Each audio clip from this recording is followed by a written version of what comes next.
Assalamualaikum warahmatullahi wabarakatuh. Perkenalkan, nama saya Nadia Irsalina Laizah.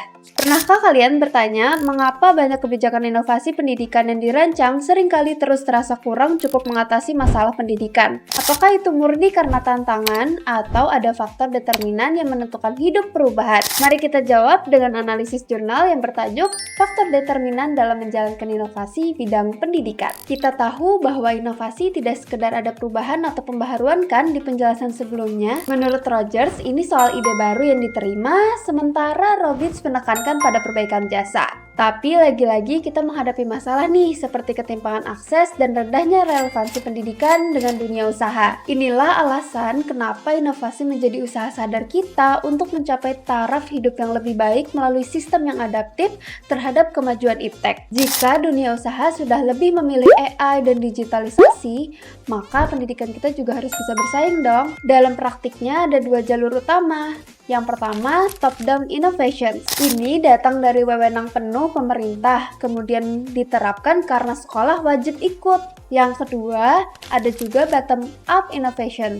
Ini terjadi saat pihak sekolah jenuh menunggu keputusan pusat dan memilih bergerak sendiri demi perubahan metode belajar. Namun, kunci sukses keduanya bukan pada siapa yang duluan memulai, tapi di faktor determinannya. Menurut Chaplin di jurnal ini, determinan adalah faktor final dalam relasi sebab-akibat. Jurnal ini menyoroti 3 hal. Pertama, kepemimpinan. Seperti ada wali kota, dinas, hingga kepala sekolah, yang mana mereka harus jadi pemimpin perubahan yang bijaksana.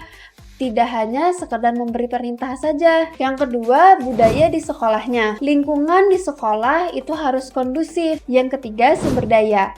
Tentang dana dan juga kreativitas manusia yang perlu dioptimalkan dalam memanfaatkan teknologi yang ada. Lalu, bagaimana inovasi kita bisa berhasil dan tidak ditolak? Dalam jurnal ini, Peter Drucker menyarankan mulailah dari hal yang kecil, sederhana, dan coba fokus.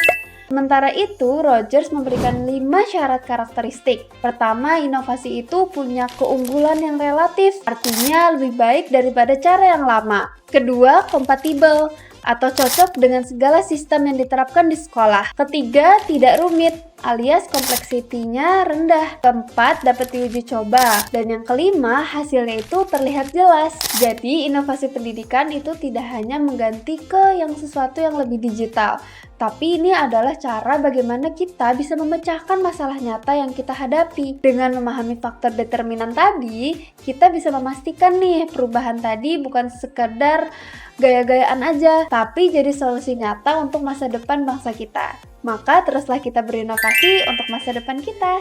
Sekian, terima kasih. Wassalamualaikum warahmatullahi wabarakatuh.